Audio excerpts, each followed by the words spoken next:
And just coming in, it's EBIC's cash alert, in fact. Tamil Nadu's Chief Minister M.K. Stalin has paid a floral tribute to the former Chief Minister M. Karunanidhi at the Karunanidhi Memorial on the occasion of his birth anniversary. So Stalin over there paying tribute to Karunanidhi at the Karunanidhi Memorial.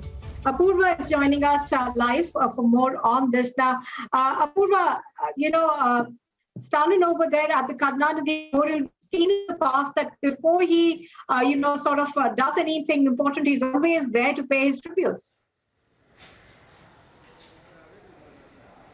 Well, that's right. In fact, today marks the birth anniversary of M. Karunanidhi, 98th birthday celebrations that is taking place here.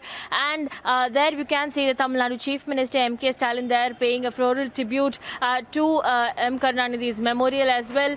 Yesterday, he had also visited the Gopalapuram residence of M. Karunanidhi, the late Tamil Nadu Chief Minister as well. And he had paid his respects there. And today, with the grand celebrations that are taking place owing to the COVID situation, M.K. Stalin has ordered that all the celebrations that take place must take place within people's houses as well. He has instructed people not to gather outside owing to the pandemic situation here in the state.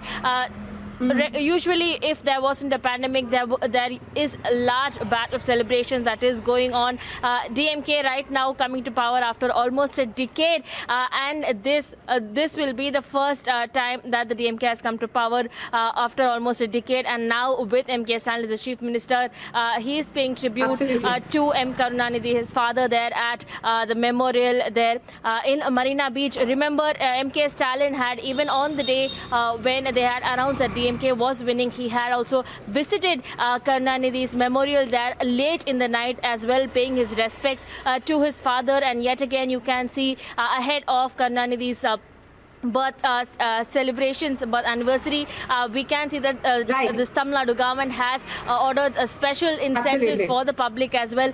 13 special incentives have been given for the people who have ration cards as well. This along with the pointing out today, however, the celebrations muted because of the second wave of the COVID-19 pandemic. But the Chief Minister over there paying his respects to his father on his 98th birth anniversary.